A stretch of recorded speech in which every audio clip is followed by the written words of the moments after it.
Ahoy there, Captain Benzie here, coming at you with another video for Eve Echoes, and before you skip ahead, there are 3 exciting announcements I want to give that are worth sticking around for. You're going to want to stick around, please trust me.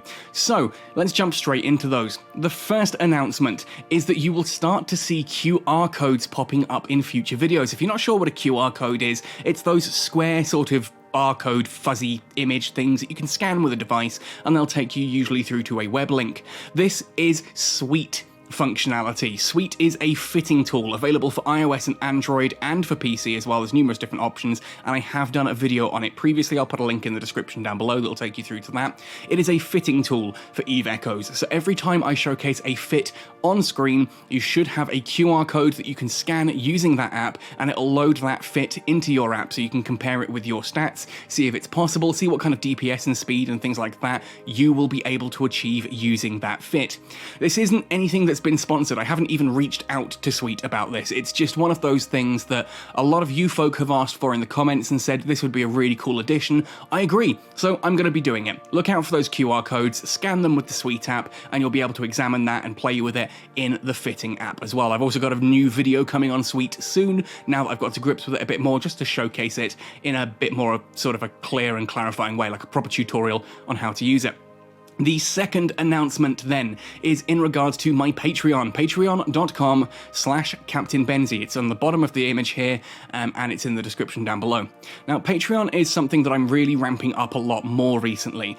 Basically, you can head across and you can pledge as little as $1 a month. It really helps support this channel and keep me doing what I'm doing. If you're pledging $5 or more, you get your name in the stars. It's the credits at the end of the video. If it's $25 or more, I will give you a direct shout out in the next video. You can earn exclusive merchandise from stickers through to hoodies and t-shirts and all kinds of cool stuff through Patreon. I'm also, and this is the key part here, doing more blog posts on Patreon. I want to be talking to you guys a bit more, reaching out and having those conversations. If you see a blog post up on Patreon, you can reply to them, message me on Patreon directly or as a comment on the different blog posts. Give me ideas, let me know what you are looking for in my content and what you'd like to see me do more of going forward. If you're a Patreon supporter, it's basically a way to have your voice heard that little bit more on this channel for as little as $1 a month. The third and final exciting announcement is in regards to the Combo Omega giveaways. Some of you don't even seem to know that I do this. Every week, I give out 3 Combo Omegas. 3 lucky winners each win a month of Combo Omega. Now, historically, I've done this directly on my Discord through a special channel where people just put up screenshots or kill mails, etc. related to specific topics. I liked this, but it was getting difficult kind of choosing the topics, and it wasn't really driving the engagement in the way I wanted to.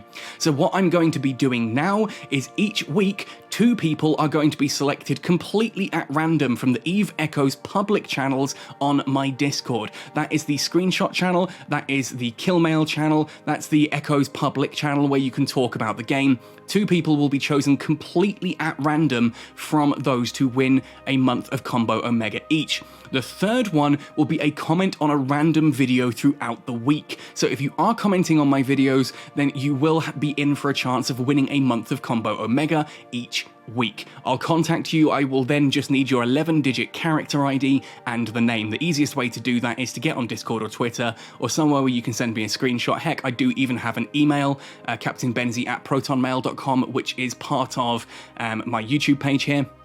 You can send in the screenshot of your character page. That will have the 11-digit ID and your name, and that way I can apply a month of Combo Omega to your account. How cool is that? 3 people every single week winning Combo Omega. Come support me on Patreon, help keep me doing what I do, and of course, if you are using the Sweet app, you're going to have additional integrated functionality with my videos in the coming weeks.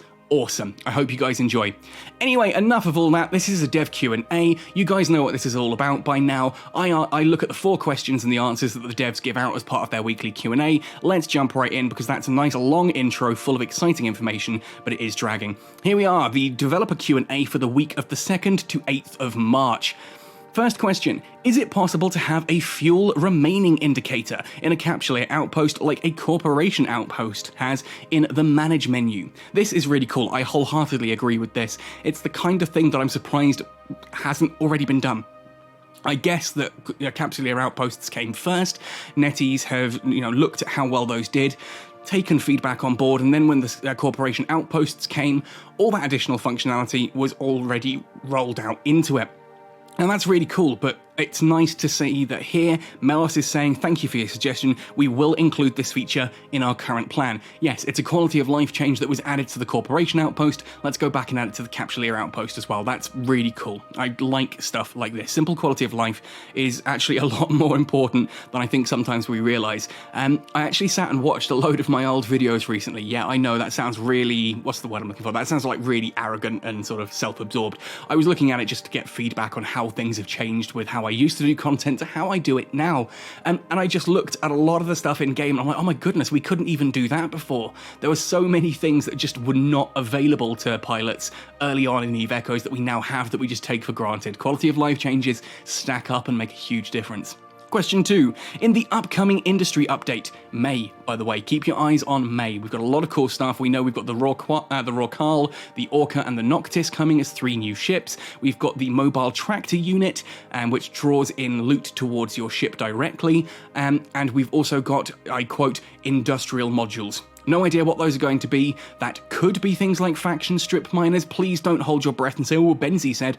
I'm just making a guess here. A lot of exciting stuff for industry coming in May. I am hoping that April has some serious balance adjustments for industry that will help absorb all these things.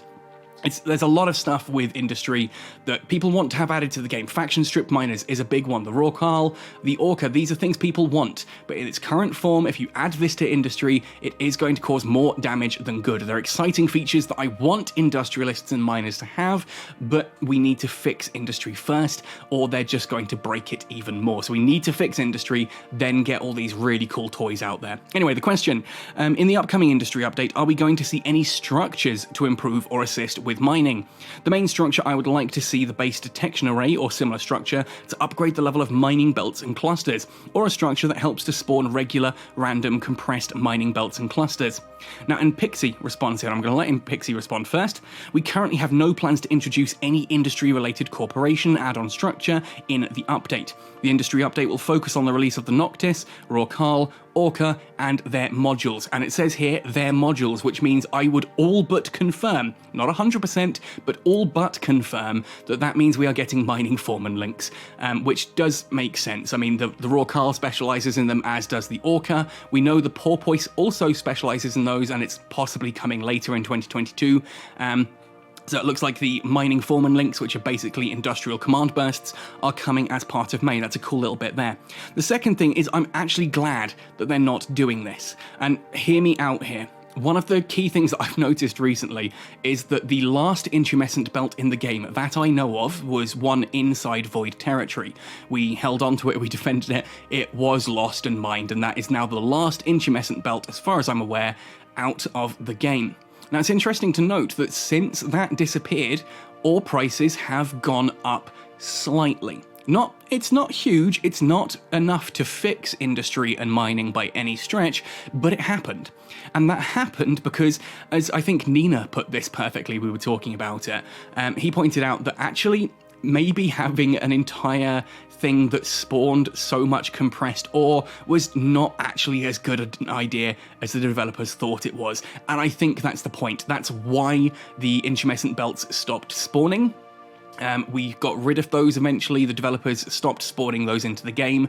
The last one has now gone. It looks like adding more and more compressed ore was actually a bad thing. They tried something, and kudos to them for trying something. I think that's important that we, acknowledge that the developers tried something exciting and new, and it was fun. Unfortunately, it really did hamper mining, so they've now got rid of it. It has now finally faded out, and ore prices are beginning to repair a little bit. So I don't think adding anything in the future that adds more compressed mining belts and clusters is a good idea. I get that it's a structure that obviously costs a lot to make and so on and so forth, but it's one of those things that it's kind of like a power creep situation. I get the want to have belts out longer, but again, we still need to look into actually fixing mining.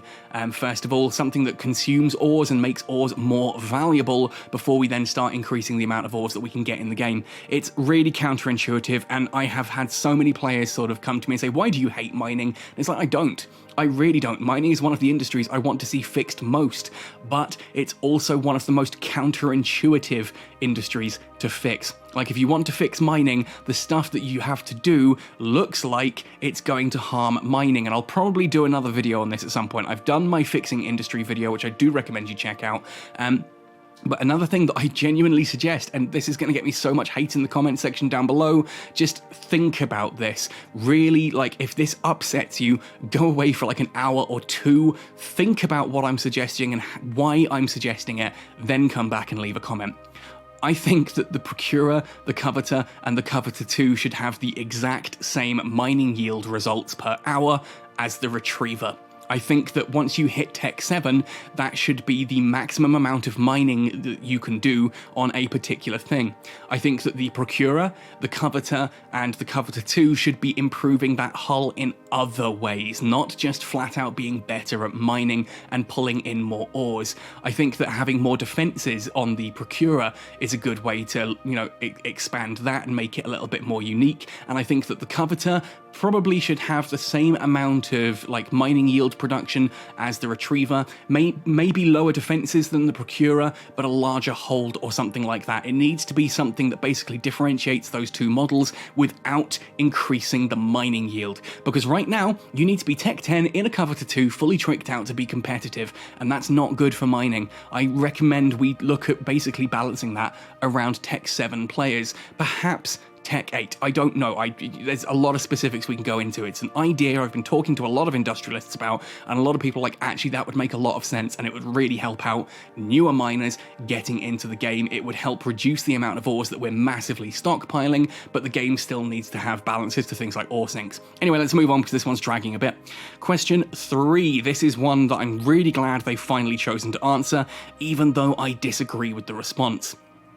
Would love to know if the devs are considering increasing exploration data and relic sites, since as of now they're extremely few and respawn very slowly every 4 days. Yeah, from what we can gather, this isn't 100% confirmed. Basically, when a data or relic site is cleared and despawns, a respawn timer starts, and it's like a 0.8% per hour stacking. So after the first hour, there's a 0.8% chance that it'll respawn. Then on the second hour, it's now a 1.6% chance, and so on and so forth. That caps out at the full 100% in 4.5 days. So it's guaranteed to spawn in 4.5 days. The downside of this system, I get why they want it. I get that this helps to not flood the market with all of this industrial, you know, all the stuff that you get in exploring sites. The downside of this is that it essentially means it is entirely possible for every single site in New Eden, in the entire game. It is possible for every single site in the game to be on respawn. Now, even if you sort of average this out that they should be back within 2 days, that means theoretically half of the sites in New Eden are still missing 2 days later. That is not a good situation to be in. Can you imagine what it'd be like if mining belts or ratting anomalies were not available for 2, 3, 4 days at a time, and you just had to fly around and do nothing until eventually it respawned? This is a problem as an explorer. As a ratter, I know that if I undock, there is going to be content that I can do. No matter what time of day I'm playing, no matter who else is on, I can go to HighSec and I can do encounters there. They are always going to be available. In NullSec, there are always going to be anomalies available. Yes, occasionally there might be things like fleet spawns and things like that, but there is always content available. The same for industrialists. You know that you can always undock and bam, there is going to be a belt somewhere nearby that you can mine. That is not true for explorers. It is possible to undock, spend 6 hours flying around, and literally come across nothing. That is not fun. That is not fun at all. What we need to do is look back to EVE Online and the working system that they have there. In EVE Online, when a relic or data site despawns, a timer begins that lasts 2 minutes. 2 whopping minutes, and that site instantly respawns then within 2 minutes somewhere else in the same region. So if you took out a belt in, say, Malden Heath, it will respawn somewhere else 2 minutes later in Malden Heath.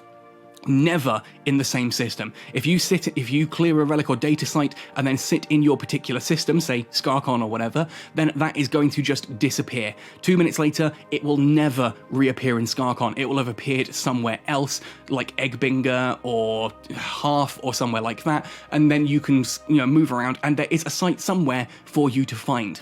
Now, yes, of course, this means that if people are actively searching a particular area, it's going to be spawning and despawning much quicker. The thing is, it means you can't really farm it because you need to be exploring through every system, and it could be literally that you've got a route planned using, one of the bigger regions that you can do full rings through. Then ultimately, you might find that you go left and start going clockwise around this region, and the one that respawned was literally the first system to the right, at which point you've got to do the whole loop before you get to it. So it does kind of balance itself. But you could reduce the amount of loot found in these a little bit, and maybe reduce the total number of sites available. So you have, in a region like Malden Heath, probably 2 sites are always available, and as soon as one of those sites disappears, within 2 minutes later it reappears somewhere else in Malden Heath. There's only 2 sites, so if you've got a lot of people looking to grind these, it's still going to be tough to find them, but you know it is guaranteed at least there.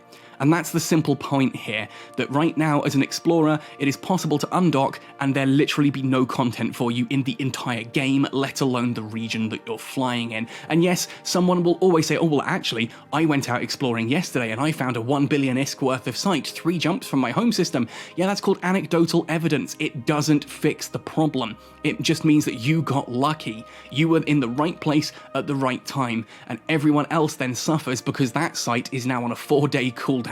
Yeah. Anyway, the response here from Cloud: currently we would not consider adjusting the respawn speed of data and relic sites. We don't want to reduce the rarity of the integrated rigs because of the addition of relic sites. And I kind of get that. I get where they're coming from, that they don't want to do this to harm integrated rigs. That's fine. That I can agree with. The trouble is, saying we don't want to do anything to help exploration because it might harm this is a really dismissive way of looking at it. I'm talking with Cloud about some other stuff at the moment, so I probably will drop this one into the conversation as well. That essentially, you can sit there and say, right, okay, we don't want to impact all of this, we don't want to impact integrated rigs, but equally, exploration needs help, so you kind of tweak it up and tweak it down at the same time. It's not about the ISK per hour generation, it's about just having content that you can do. I don't mind if it takes me 6 hours to find one site and that one site is worth 1 billion ISK. I don't care if in those 6 hours I find a whole load of other sites and they're only worth 500 million ISK. But I found like dozens of sites because it's fun finding sites. It's not fun not finding sites. I hope that becomes clear. Again, I don't want to linger on this one too long because this is already getting a long video. Finally then, hi, would it be possible to allow for a little bit of personalisation of each player's character page? That when you click on another player's in-game, you get a better idea of what he or she likes or is like. Now the response here from Jamie Tso, which is another new developer responding here. Now I get really excited whenever I see a new name here because it means I get someone new to talk to, and it also means that we've got more people in the studio, which is good for content production.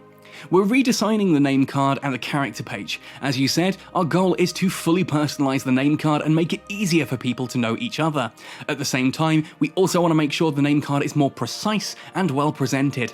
There is a chance that this feature will be released in the second half of the year. Again, it's a quality of life change, it's not urgent by any stretch. I would rather see meaningful changes to exploration, meaningful changes to PvE and mining and things like this. But this is cool, this is definitely cool. Like in EVE Online, you have one of the most in-depth character creators I have ever had. Like we're talking rivaling Dark Souls 3, Elden Ring sort of level of character detail here. And I know those aren't the most like in-depth characters ever, but they get pretty in-depth is my point, and I don't know better examples because those are the games I play, those are the games I enjoy. Anyway, it's a really in-depth character creation where you can do different poses and like change tiny details of brows and furrows and like your like cheekbones and things like this.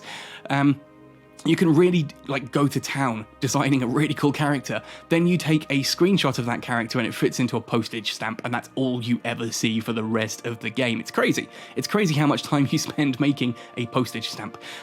Basically, I would love to see this kind of thing in EVE Echoes. Maybe not to that same ludicrous degree, but I'd like to see more character portraits. It's still weird to me that both Captain Benzie and Silent Rose use the same sort of Minmatar slightly leaning to the side with the smart jacket approach. That is the avatar I use, and when I come across someone else in game using that same icon, it's actually a little bit jarring. Obviously, I'm not trying to lay claim to that avatar, it's just that there aren't enough of them around, and some of them are just so bad, it's like, who on earth would ever pick this? So having a bit of sort of personalization there I think is really cool. Adding a proper bio as well, so you can write in a bit of character backstory, is really cool. Having a situation where you can add like things you like to do in game. Have like your top 2 things. Oh, I like ratting, I like exploring, I like sitting for a belt in hours and earning no money because I'm a miner, and all these kind of things. There's a lot of cool stuff you could add as functionality to that character card. I think it's okay as it is. Like, it's not an urgent thing by any stretch. I'm not looking at it going, oh my goodness, this sucks, we need a new one yesterday. But yeah, I kind of think that stuff like this, it's fun. It adds a bit of variety to the game and people enjoy it. So yeah, as a fairly low priority thing, let's add that in down the line. I'm glad to see that that might be released in the second half of the year. It's cool. I like seeing new stuff that is coming to the game. So yeah, there may be some things I disagree with here, like that exploration thing. As I said, I will have a chat with Cloud and just explain, I think, the reasoning behind that. I'm not sure if he's watching these videos. Ooh, go away. That's my D&D group messaging me. Is it possible to have the fuel remaining thing? I think is a really cool addition as well. Yeah, the corporation add-on structures with mining. We've been over all of this now. I like the fact that the dev Q&A this time is actually interesting questions that are on different topics to usual. It's not the same rehash over and over again. None of these are repeat questions, so huzzah yay to that. Anyway folks, if you do have a question you want to ask the developers, a burning desire to get something you want to know answered, then head into the description of this video. There's a link there to a Google document. You can fill that in, it will send it off to the developers. If your question is one of the ones chosen to be answered, you get featured in the dev Q&A, you get an answer to your question.